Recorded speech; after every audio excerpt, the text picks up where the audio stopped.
The dusty streets of Eastleigh, a vibrant Somali Muslim neighborhood in Nairobi, were alive with celebration.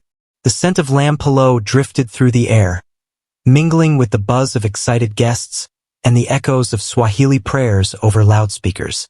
Yusuf Ahmed, 29, stood tall in his tailored white kanzu and embroidered cap, his dark eyes scanning the crowd for his bride, the woman he had only seen once before their wedding. He was a respected man in his community, known for his quiet demeanor, devotion to Islam, and modest electronics business on Juja Road. Orphaned young and raised by his strict uncle, Yusuf had grown into a man who took duty seriously. For years, he had resisted the pressure to marry. When Allah wills, he would tell his aunts. But the time had come. His uncle was aging, and whispers in the community grew louder. The matchmakers introduced him to Amina said, 27, a beautiful, veiled woman with a gentle voice, recently returned from Cape Town after studying Islamic finance. She was described as religious but modern, quiet but dignified. Their families met. Her background was reviewed. And though Yusuf had questions, he kept them to himself, trusting his family and faith. Their nikah was arranged within weeks. The mosque was overflowing on the wedding day. Women in colorful hijabs ululated as Yusuf signed the marriage contract with his right hand. Amina sat behind a curtain, her face never fully revealed. When she spoke the required words, her voice was calm, steady. Yusuf's heart fluttered with nerves and pride. She was his wife now. That night, the reception hall pulsed with traditional Somali drums and celebratory songs. Dates were passed around. Children danced in circles, and old men recited verses from the Quran. Yusuf sat in the corner, surrounded by cousins slapping his back and joking about tonight.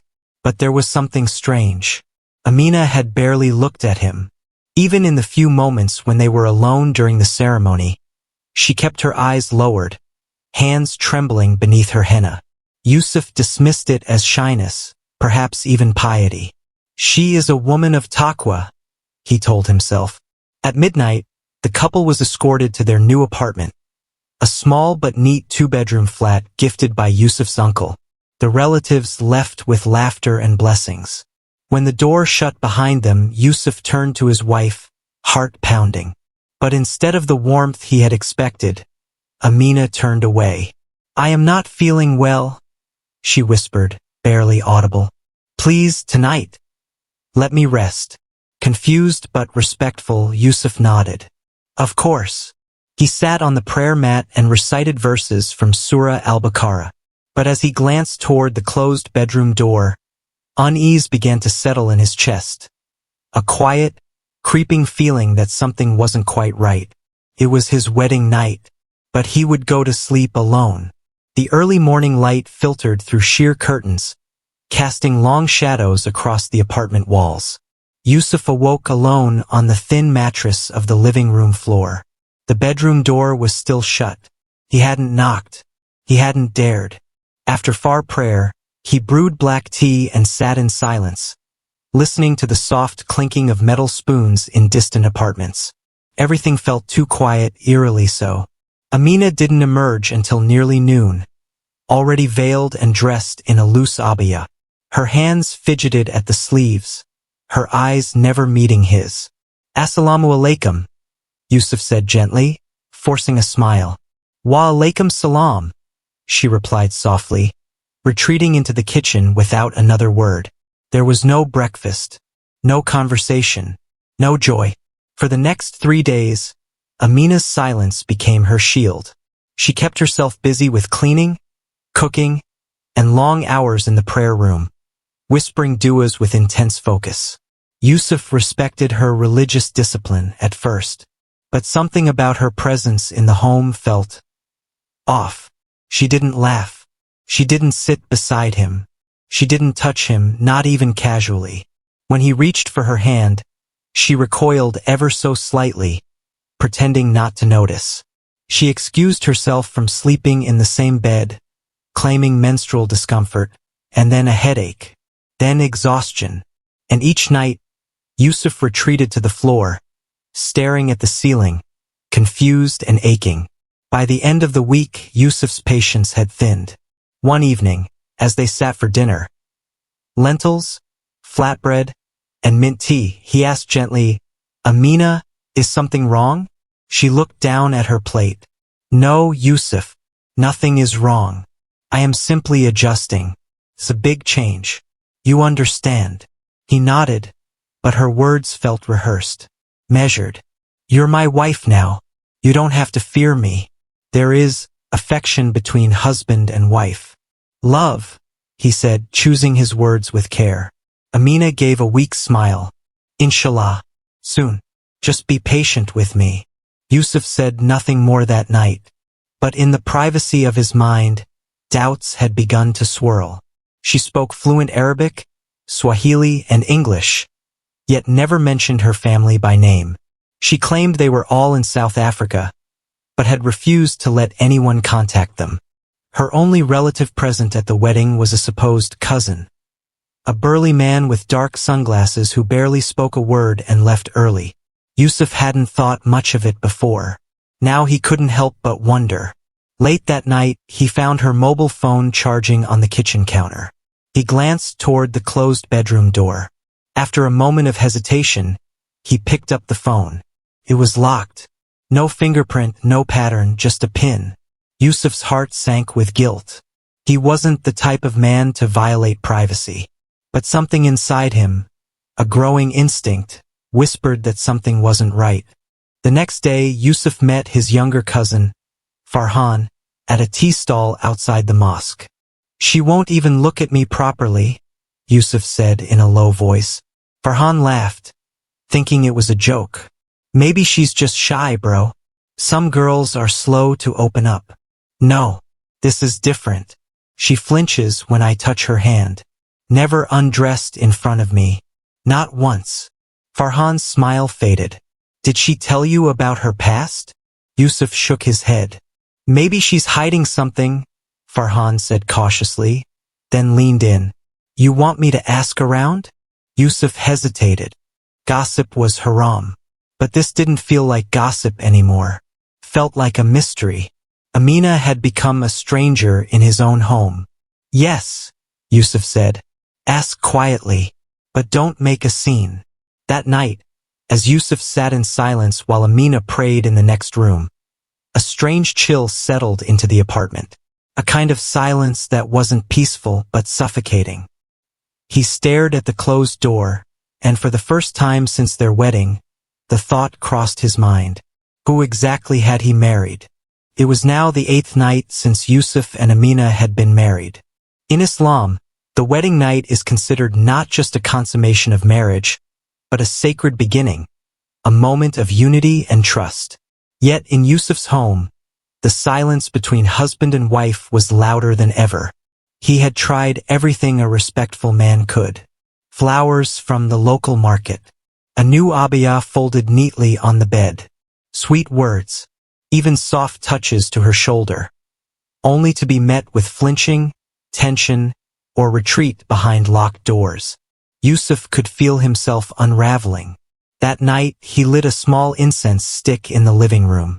The scent of sandalwood filled the air as he sat on the couch, Quran open, but eyes unfocused.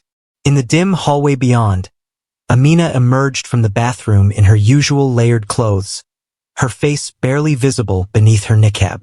He cleared his throat. "Amina, I need to speak with you. Sit, please."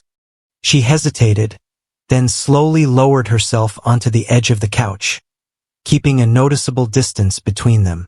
"I have been patient. I have been respectful," Yusuf began, his voice calm but firm. "But something is wrong. You refuse intimacy. You avoid eye contact. You haven't let me see your face. Not once." Amina was silent, her fingers clenching her robe. "I am your husband, not your enemy," he continued. "What is it? What are you hiding from me?" She didn't answer. Her eyes glistened. "I'm not here to judge," Yusuf added quickly, sensing her fear. "Just tell me the truth, whatever it is. You owe me that." Finally, she spoke. "I need more time," she said softly. "Please, just a few more days." Yusuf stood up abruptly, pacing the floor. "That's not enough anymore. I've done everything right. I trusted you, Amina.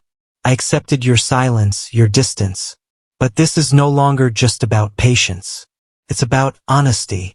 Amina looked down at her lap. A single tear fell. He exhaled heavily. "Tell me the truth. Are you really who you say you are?" That question hung in the air like smoke. She froze. Her breathing quickened. But instead of answering, she stood and walked away, locking herself in the bedroom. Yusuf didn't sleep that night. The next morning, something inside him changed. The doubt had grown into suspicion, and suspicion into desperation. While Amina was in the shower, he quietly opened her handbag, which she normally kept zip tight and close to her side. Inside, among the usual items, he found a folded envelope labeled in Afrikaans. It was an official-looking document. His hands trembled as he unfolded it.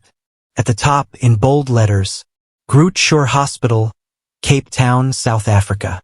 Department, Gender Reassignment Surgery Unit. Yusuf's heart stopped. His eyes scanned the page rapidly. "Patient," Ahmed said. "DOB, May 11, 1994.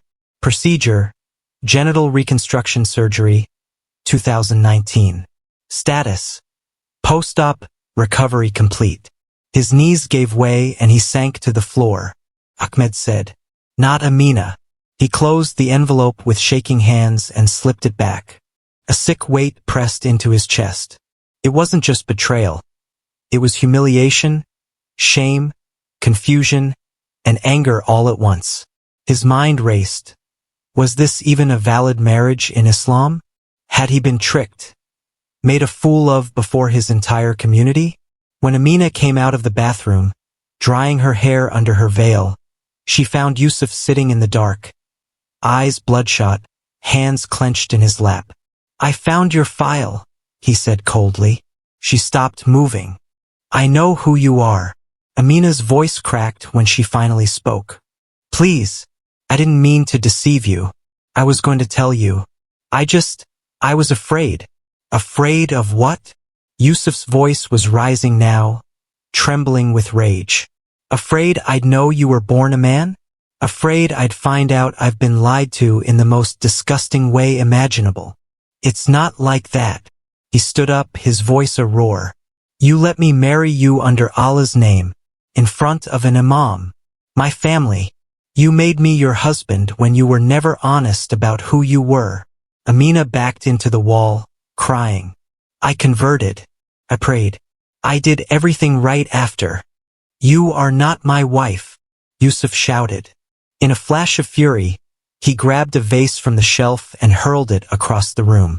It shattered against the wall, just inches from Amina's head. She screamed and bolted into the bedroom, slamming the door shut. Yusuf collapsed onto the floor again, fists clenched, his breath heavy and uneven. He didn't know whether to cry or scream. Part of him wanted to run, to disappear. Another part wanted revenge. That night, the final thread of Yusuf's trust snapped. And neither of them knew it yet, but something far worse than betrayal was waiting ahead. Yusuf didn't sleep that night, not even for a minute. He sat slouched in the living room, the soft green glow of his prayer clock casting eerie light across the walls. The streets outside had gone quiet, but inside the apartment, his thoughts raged like a storm. He had been lied to, not just by Amina or Ahmed or whoever she was, but by fate, by trust, by the very framework of his beliefs. What was this marriage? A joke? A trap? A sin? By dawn, he was no longer a man searching for understanding. He was a man consumed by dishonor. When the morning azan echoed from the nearby mosque, he didn't rise to pray. He stared blankly at the Quran resting on the shelf across from him, and turned his eyes away. Yusuf didn't speak to Amina all morning. She had not come out of the bedroom. He heard her sobbing quietly at times, other times whispering prayers. But she remained behind the door, giving him space, or perhaps fearing what would happen if she didn't. By midday, Yusuf left the apartment. He walked the streets of Eastleigh with his head lowered and his mind clouded. He didn't go to his shop. He didn't answer calls. Instead, he walked to the home of his younger brother, Khalid. Khalid, just 23, was a hot-headed man with a sharp tongue and even sharper opinions. He had always respected Yusuf, but today Yusuf didn't need respect. He needed rage. He needed someone to validate his growing fury. When Yusuf finally told Khalid the truth, in hushed, choking words, the younger man's jaw clenched so hard it clicked.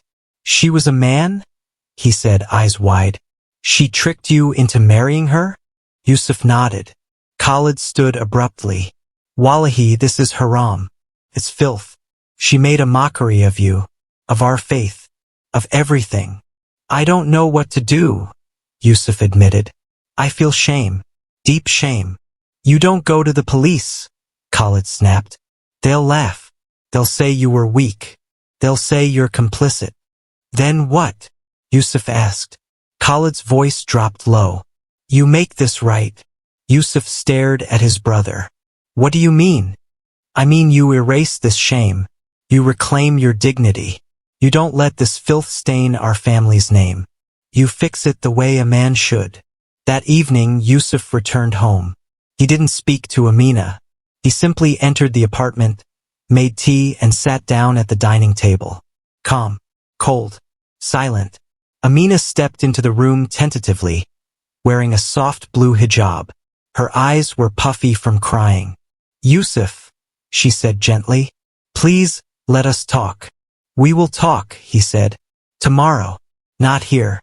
Somewhere peaceful." Her face lit with a flicker of hope. "You mean, you want to try again?" He nodded once. "I want closure." That night, Yusuf texted Khalid one word. Tomorrow. The Ngong Hills, just outside Nairobi, were quiet that morning. The skies were gray. The wind whispered through the dry grass. It was a place Yusuf had visited once as a teenager. A quiet, hilly stretch of forest, with hidden trails and a shallow gorge. He told Amina it would be a picnic, a new beginning, a way to talk freely. She agreed cautiously, hopeful again. Maybe she believed love was still possible. Maybe she wanted to explain, to redeem herself. Or maybe she just wanted to be seen, fully finally, by the man she had married. Yusuf packed a small bag, a mat, a thermos of tea, 2 plastic containers of biryani, and beneath them, wrapped in a dark cloth, a large kitchen knife. He didn't speak much during the drive. Neither did she. They arrived just before noon. No one else was around. Just the wind, the birds, and the trees. He laid out the mat beneath a small acacia tree. As Amina sat and poured tea, Yusuf stood behind her. And in that moment, without hesitation, he pulled the cloth free and plunged the knife deep into her back. The sharp blade tore through flesh and muscle with a sickening ease. Amina's cry pierced the quiet of Ngong Hills. A desperate, broken sound that seemed to echo off the hillsides and vanish into the dry, whispering grass. She stumbled forward, hands clawing at the wound in her back. Yusuf stood frozen for a moment, eyes wide, the knife trembling in his grip. The weight of what he had just done crashed down on him like a thunderclap. But the shock didn't last. Amina collapsed onto the dusty earth, her breaths shallow and ragged. Blood pooled beneath her, staining the yellow grass a dark, cruel red. "Why?" she gasped, eyes searching his face. Yusuf's mouth moved, but no sound came out. His heart pounded, his mind blank. Then terror seized him. The reality of murder, cold, irreversible, settled over the hills. He dropped the knife, hands shaking violently. Amina's eyes fluttered closed. Yusuf didn't wait. He ran. Down the narrow dirt trail, past thorny bushes, and over uneven rocks, his breath ragged, every step heavier than the last. His mind raced with fragments of prayers, curses, and fear. He had killed his wife or the person he thought she was. a betrayal so deep that it shattered everything. Back in Nairobi, the news traveled fast. Neighbors heard screams. Witnesses spotted Yusuf running alone, clothes stained with dirt and sweat. The police were alerted by hikers near Ngong Hills who found Amina's lifeless body beneath the tree, her blue hijab soaked in blood. Nairobi police officers arrived at Ngong Hills within hours of the discovery. The body lay beneath the acacia tree, the ground soaked in blood, a chilling testament to the violent act.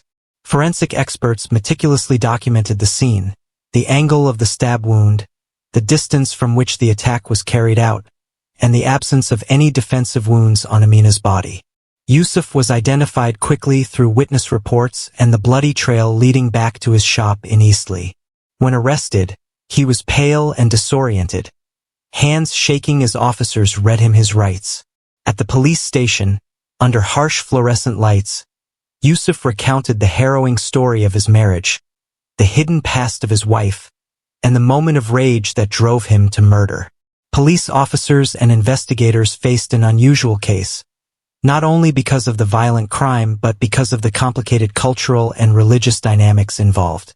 Yusuf's claim that Amina was biologically male and had concealed this fact challenged traditional community values and sparked heated debates. Autopsy reports confirmed Yusuf's account. The fatal wound was a deep stab to the back, puncturing vital organs, and the cause of death. Toxicology was clean. No drugs or alcohol were involved, suggesting the act was premeditated rather than in a frenzy of intoxication. Further background checks revealed that Amina, formerly Ahmed said, had undergone gender reassignment surgery in Cape Town 3 years prior and had converted to Islam in Nairobi just months before the wedding. She had hoped to start a new life, embracing a faith and identity she felt sincere about. However, community members and the extended families on both sides had been kept in the dark. Her cousin at the wedding, who had left early, was linked to a group protecting her secret. Many felt betrayed by the concealment, but others expressed sympathy, recognizing the intense social stigma she must have faced.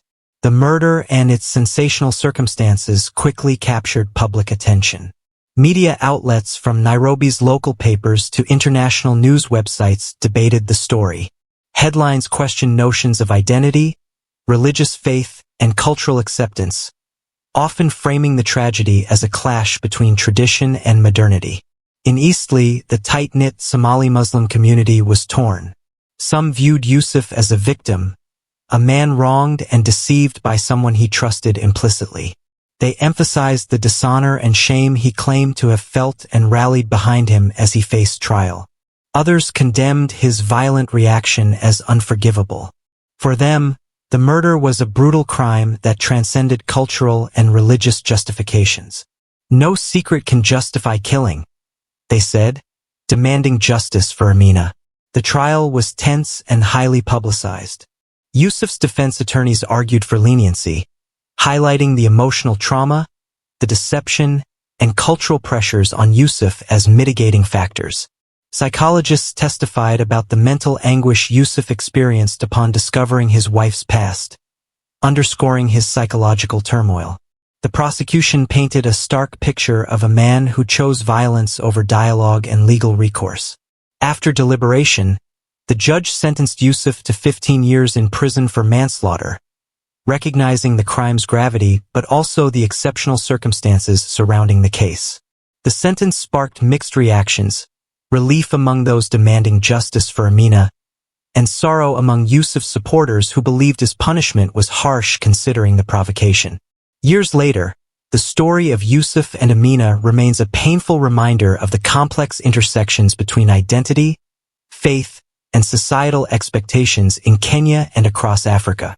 In Eastleigh, the tragedy is recounted as a cautionary tale, warning about the dangers of secrets kept in the name of honor, the importance of honesty in relationships, and the devastating consequences when fear and shame govern human actions. It also ignited conversations within Muslim and African communities about transgender identity, conversion, and acceptance, topics often considered taboo or forbidden. Activists used the case to advocate for greater understanding and protections for LGBTQ+ individuals, while religious leaders debated how faith traditions might adapt to modern realities. For Yusuf, 15 years behind bars became a time of reflection and remorse. Letters from family reached him sporadically, carrying both condemnation and hope for forgiveness. For some, he remained the wronged husband. For others, simply a man who made an irreversible mistake. For Amina or Ahmed, the legacy was more complicated.